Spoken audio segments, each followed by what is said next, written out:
Minha Bíblia, guardei. Onde que eu guardei a minha Bíblia? Está aí. Ah, está na cadeira.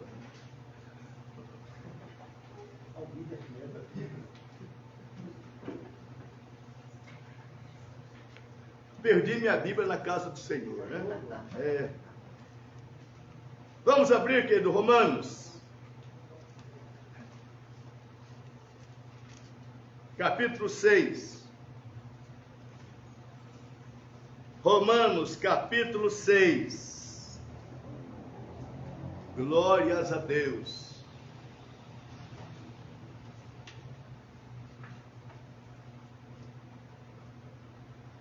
Santo é o Senhor.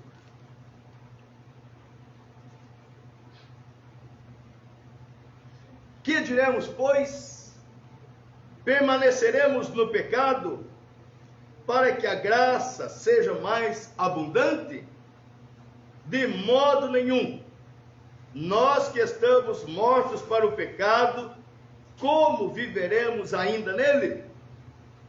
Ou não sabeis que todos quantos fomos batizados em Jesus Cristo, fomos batizados na sua morte? De sorte que fomos sepultados com ele pelo batismo na morte, para que, como Cristo ressuscitou dos mortos pela glória do Pai, assim andemos nós também em novidade de vida. Aleluia! Andando em novidade de vida. Queridos, para que eu e você tenhamos uma vida cristã abundante, precisamos conhecer a palavra de Deus. O apóstolo Paulo escreve esta carta aos Romanos. Paulo ainda não tinha o privilégio de ter estado com eles, mas Paulo escreve uma carta alertando-os para que eles não fossem enganados pelas sutilezas do diabo. Paulo escreve uma carta para eles, assim como também para nós, para que possamos conhecer mais da palavra, porque quanto mais conhecemos da palavra, mais maduro nós seremos. A pastora Ruth estava falando a respeito do capítulo 5, e quando diz que à medida que nós vamos caminhando a tribulação, quando ela fala em questão de experiência, é nos levando à maturidade. Porque quando eu tenho uma esperança, eu passo pela tribulação, e a tribulação começa a gerar em mim algumas mudanças. E essas mudanças nos levam à maturidade. E não é tempo de evangelho, não é tempo, o quanto você tem de vivência na presença de Deus ou frequentando uma igreja, que vai testificar se você é um crente maduro ou não. Tem crentes aí que já estão há 30 anos na caminhada e são verdadeiras crianças em Cristo. Por quê? Porque não alcançaram a maturidade. Na vida profissional é a mesma coisa. Vamos supor, pedreiro, mecânico, eletricista. Tem eletricista aí que é o mesmo eletricista há 40 anos atrás. Não é? Ou seja, aquele tempo que pegava os dois fios, enrolava assim, passava aí esparadrapo e da mesma coisa.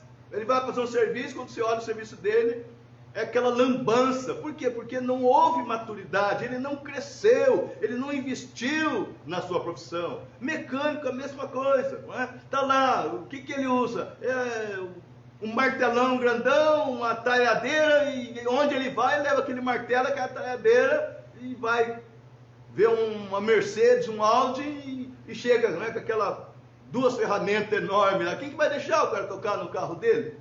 Assim somos nós também. Muitas vezes vêm as situações, vêm as tribulações, nós estamos ali com uma talhadeira e um martelo. Por quê? Nós não nos aprofundamos na palavra, não houve crescimento da palavra. E nesta manhã, vou compartilhar com vocês, ou estou compartilhando com vocês, algo que nos ajuda a vivermos uma vida cristã melhor. Se você parar agora, dar uma paradinha e dar uma olhada para trás, todos bem sincero, com o coração aberto, você vai fazer uma análise. Você é o que você era há 15 anos atrás? Você é o que era 10 anos atrás? Você é o que era há 5 anos atrás? Se você continua a mesma coisa, não houve maturidade. Eu tenho que olhar para a minha vida, olhar nos meus relacionamentos e ver como é que eu fui. Se hoje eu faço as mesmas coisas de alguns anos atrás, de alguns meses atrás, de alguns dias atrás, significa que não houve maturidade.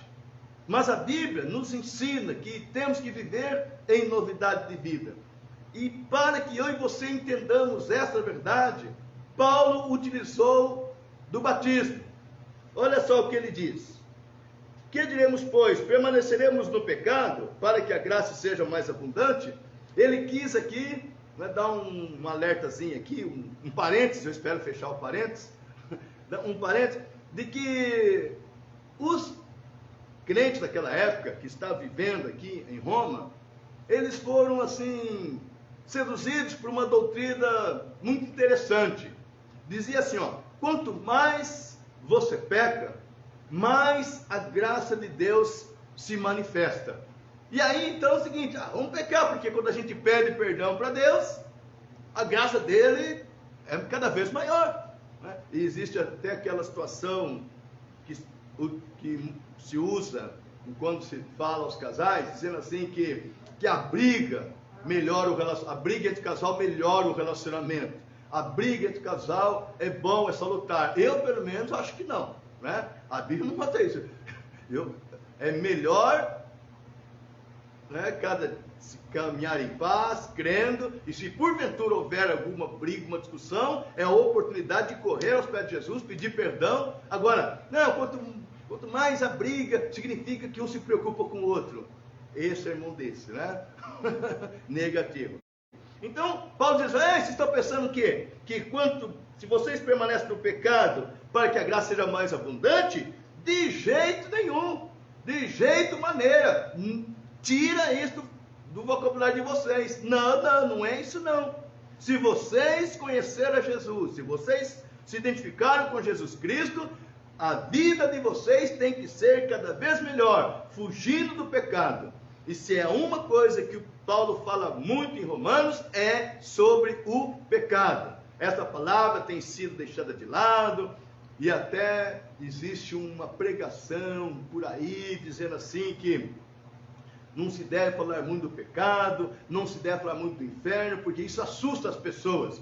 Temos que falar muito do amor de Deus, sobre o céu, sobre as bênçãos de ser fiel ao Senhor Jesus Cristo, porque quando se fala do pecado, se fala do inferno, assusta as pessoas. Paulo não estava nem aí.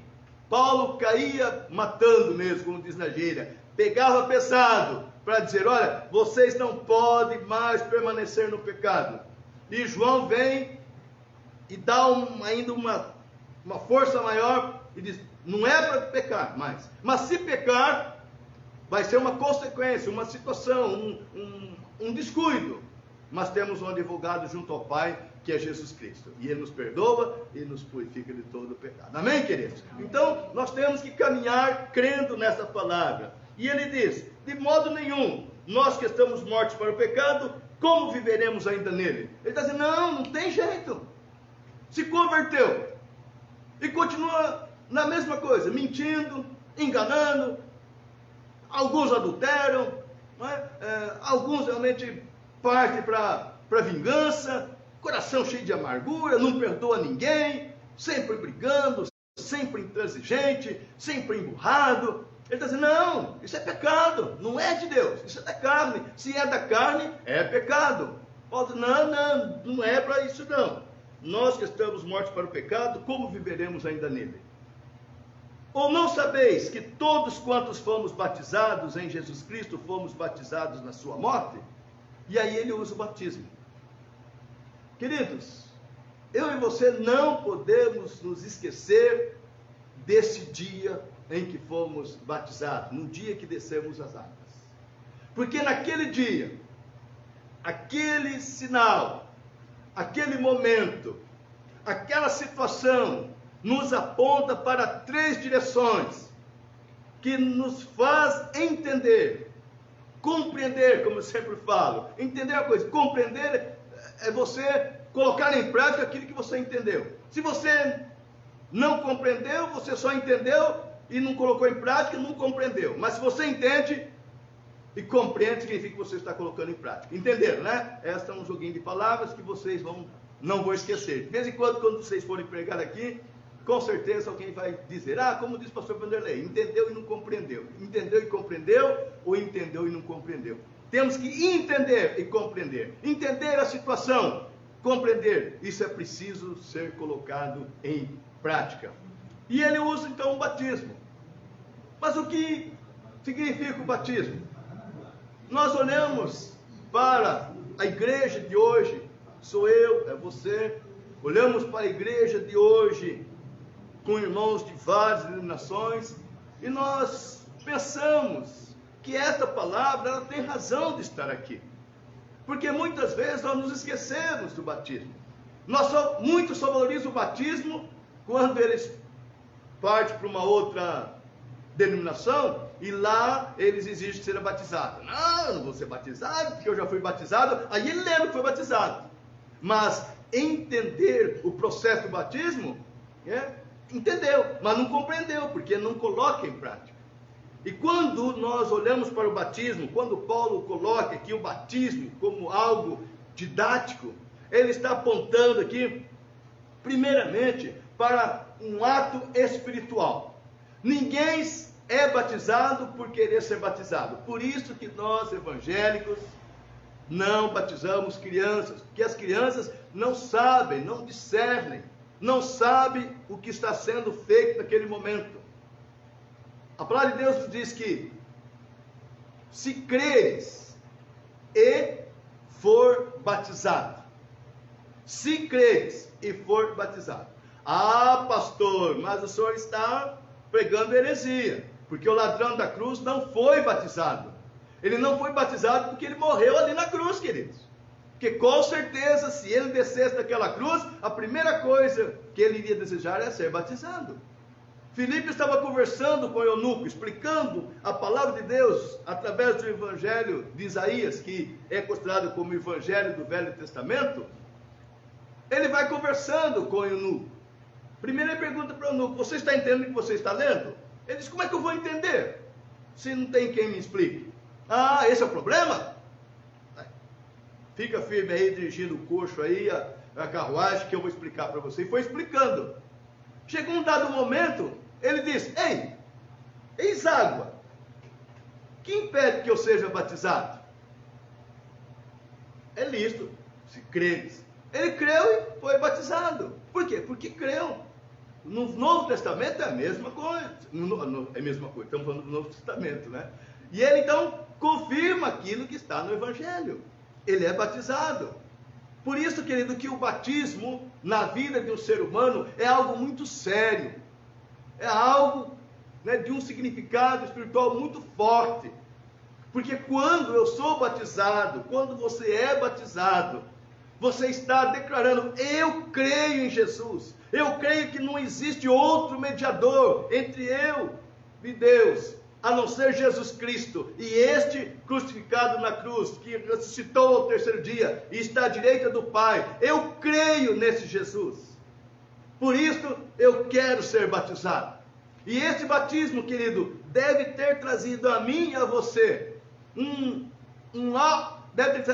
algo que nos impulsionasse a vivermos uma vida cristã mais autêntica, uma vida cristã que traz alegria ao coração de Deus. Então, o primeiro ato do batismo é um ato espiritual. Eu creio em Jesus, eu criei, e por isso eu fui batizado. Se você creu e foi batizado, se você crê e ainda não foi batizado, preste atenção, não acredite no que eu estou falando, mas acredite na palavra de Deus. Olhe para a palavra de Deus, consulte a palavra de Deus, peça a Deus, através do Espírito Santo, que dê a você esse discernimento. Mas um outro ato também, querido, que nós vemos aqui, é um ato moral. É um ato que envolve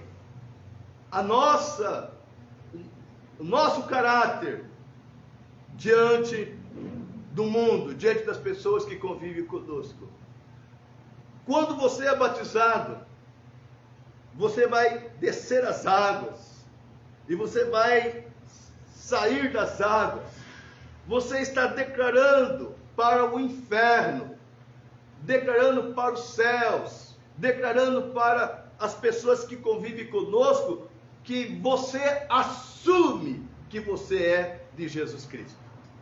Amém, amados? Amém. Eu estou assumindo que eu sou de Jesus. Quando Paulo diz assim, de sorte que fomos sepultados com ele pelo batismo na morte, para que, como Cristo ressuscitou dos mortos pela glória do Pai, assim andemos em novidade de vida. Ele está dizendo, o ato do batismo não foi um descer as águas simplesmente. Não foi um ato simplesmente pessoal. Um tempo de calor é bom ser batizado. Em tempo de frio não é muito bom. Mas quando você entende que Jesus é o teu Senhor, que Jesus é o teu Salvador, você quer declarar publicamente, eu assumo, Jesus Cristo é o Senhor da minha vida, Jesus Cristo é o Salvador da minha vida. Então não tem como, querido. Você não foi batizado porque você foi obrigado. Ninguém chegou com um trabuco é aquelas armas antigas, lá de não sei quanto, né? Chega a ser batizado, senão você morre. Não, eu sou batizado, você pode me batizar. Não, querido. Espontaneamente, você decidiu ser batizado. Espontaneamente, você se apresentou para ser batizado. E naquele momento, você está assumindo, publicamente, que Jesus é o teu Senhor, o teu Salvador. A diferença, querido, uma grande parte de pessoas que foram batizadas, a diferença de uma grande parte de pessoas que aceitaram Jesus Cristo apenas como Salvador, mas não aceitaram como Senhor. Aceitar como Salvador é uma coisa. Não tem jeito de ir para o céu se não aceitar Jesus como Senhor e Salvador. Mas agora você ter Jesus como Senhor significa que Ele é o teu dono. E não tem jeito, Ele é o teu dono e acabou. Aquilo que Ele ensina tem que ser obedecido. A palavra dele tem que ser obedecida. Há um hino do cantor cristão, se não me falha Morte 201, diz, crer e observar tudo quanto ordenar. O fiel obedece ao que Cristo mandar. Agora, se na palavra está uma coisa, eu faço de outra maneira, eu não estou obedecendo, Ele não é o meu Senhor. Ele é apenas o meu Salvador. Obrigado, Jesus, Tu és o meu Senhor, o meu Salvador. Obrigado, porque o meu nome está escrito no livro da vida. Eu espero que esteja, né, tal. Mas não tem Ele como Senhor. E o terceiro ato, querido, o terceiro ato, para qual aponta o batismo, eu creio que esse aqui é o ato físico. Está aqui, assim andemos nós também em novidade de vida. Aqui está o cerne desta palavra. O batismo é um ato espiritual. Eu creio em Jesus Cristo. O batismo é um ato moral. Eu assumo que sou de Jesus. O batismo é um ato físico. Eu demonstro que Jesus Cristo é o meu Senhor através das minhas atitudes. Viver em novidade de vida. Viver novidade de vida é você, vamos supor, nunca usar a mesma roupa. Né? Aqui o homem, querido, ele vai no casamento, se ele vai em 10 casamentos, ele vai com o mesmo terno. Todo terno está ele, o terninho se é cinza, se é marrom, se é preto, se é azulzinho, xadrez, pode ser o que for, casamento, velório, só tem um terno. Pergunta para a mulher se ela vai. Se tem 2 casamentos em seguida, 2 aniversários, ela vai com a mesma roupa. Não vai. E se ela chegar outra? Se o homem chega lá e encontra o outro com o terno preto, ele diz, nós vamos cantar. Se a mulher chega num aniversário, numa festa, e vê outro com o mesmo vestido, é capaz dela ir embora para casa, porque a outra está com o mesmo vestido que ela está usando. E Paulo está dizendo aqui, e no fato ela tem razão, né? Paulo fala, andar em novidade de vida, então, sempre de roupa nova. Sempre de roupa nova. Aqui a expressão quer dizer isso. Todos os dias você pega aquela roupa que você usou ontem, joga fora, pega uma outra roupa nova, usa e está lá. Chegou de tarde, no outro dia a mesma coisa. Paulo está dizendo isso. Temos que andar em novidade de vida. Por isso temos que tirar as coisas velhas, usar aquilo que nós usamos ontem. Ontem você usou uma palavra chula, uma palavra forte. Hoje tem que falar, não, aquela palavra, viu, está fora do...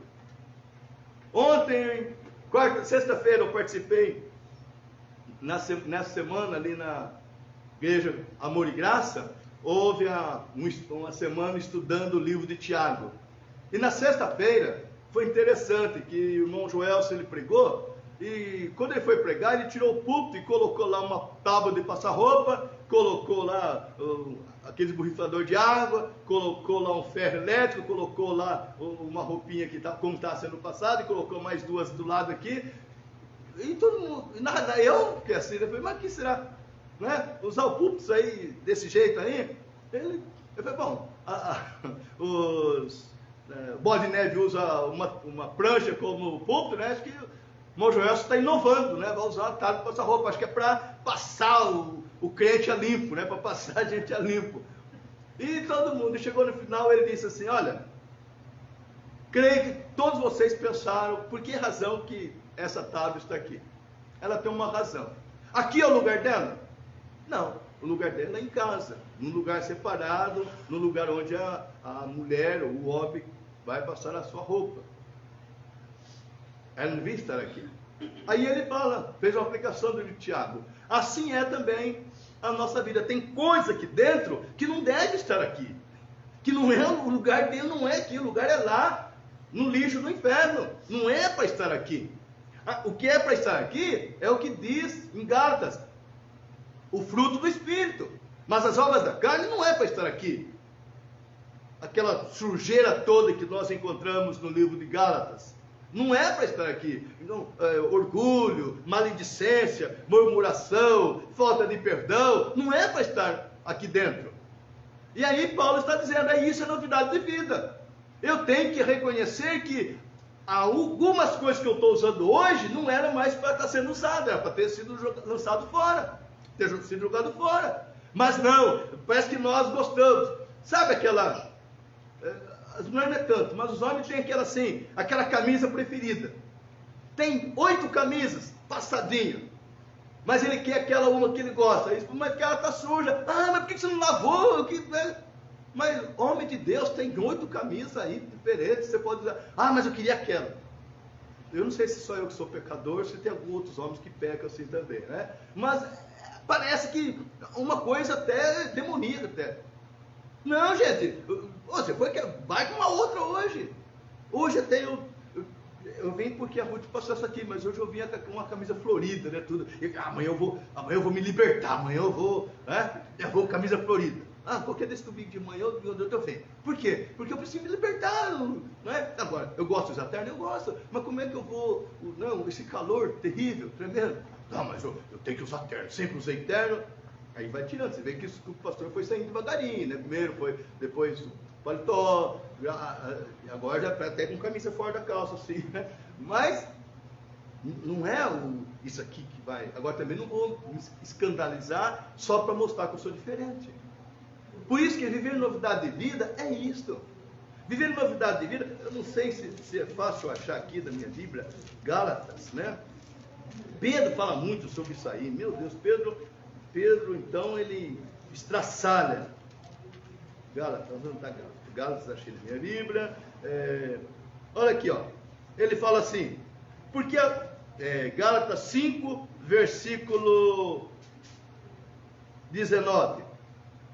Porque as obras da carne são manifestas, as quais são prostituição, impureza, lascívia, idolatria, feitiçarias, inimizades, porfias, emulações, iras, pelejas, dissensões, heresias, invejas, homicídios, bebedices, glutonarias e coisas semelhantes a essas, das quais vos declaro, como já antes vos disse, que os que cometem tais coisas não herdarão o reino de Deus. Misericórdia, querido.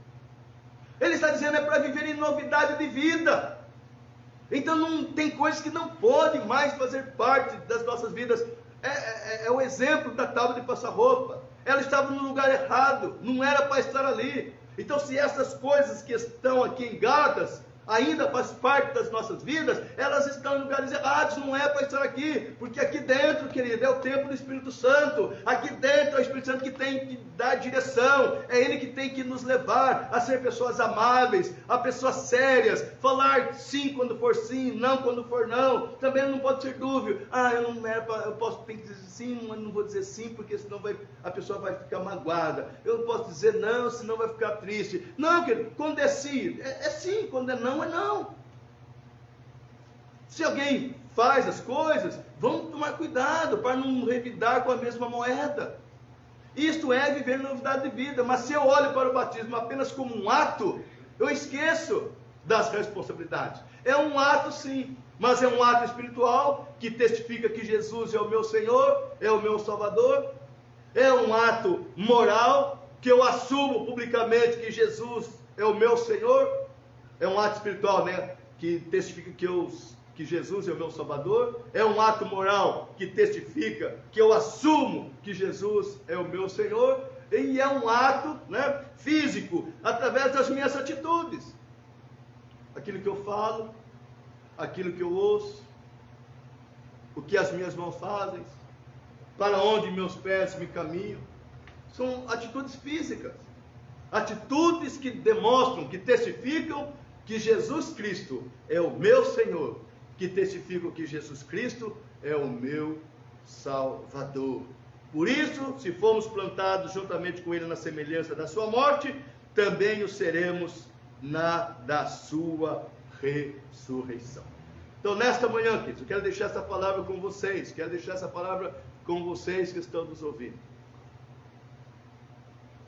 Não basta apenas dizer que você é crente. Não basta apenas você dizer que é membro de uma igreja. Você tem que pensar agora. Vocês que estão aqui, temos que pensar agora. O que o ato do batismo significa para mim? Se eu entendi que eu precisava ser batizado e fui batizado, eu estou declarando que Jesus Cristo é o meu Salvador. Se eu entendi que eu precisava ser batizado, eu estou declarando que eu assumo que Jesus é o meu Senhor. Se eu aceitei o batismo e fui batizado, eu tenho que entender que preciso viver em novidade de vida. Cada dia uma coisa nova. Cada dia acrescentando algo novo do fruto do Espírito em nós. E que a cada dia eu vou rejeitando aquelas coisas que me acompanhavam quando eu vivia debaixo do domínio do pecado. E elas vão estar sempre ali, né, ao derredor, tentando achar uma brecha para pular ali dentro. O pecado é assim, ele está sempre ali, rodeando, sempre nos rodeando. Interessante que, se eu e você não entendemos isso, nós poderemos ser seduzidos pelo diabo. E se formos seduzidos por ele, fatalmente nós vamos lá no balaio, como chama, colocar roupa suja? No cesto, pegamos aquela camisa encardida. Eu vou na cidade hoje, pega aquela camisa encardida, cheirando suor, e sai lá no banco, lá com aquela camisa suja, e deixa a camisa que a esposa lavou, passou lá no armário. Ele pega aquela calça imunda que ele trabalhou como pedreiro, né, e veste, e vem para a igreja todo garboso, achando que está feliz da vida, agradando todo mundo. Não é isso. Ele tem que realmente se lavar, colocar roupa nova. Quando eu digo roupa nova, não é roupa cara, mas a roupa limpinha, arrumadinha, e vir para a casa de Deus. É essa, querida, a vida cristã. Viver em novidade de vida. Hoje, eu e você, nós temos que estar vivendo em novidade de vida. A roupa suja de ontem tem que ser lançada lá, né, não sei aonde, lá no inferno, lançada fora, e deixar lá. Isso aí não me pertence mais. Eu quero estar sempre com vestes alvas, vestes limpas. Até porque se Jesus voltar, meu querido, se ele encontrar alguém com as vestes sujas, ele não vos conheço. mas se nos encontrar com as vestes limpas, vivendo em novidade de vida, certamente faremos parte da igreja que será levada para os céus.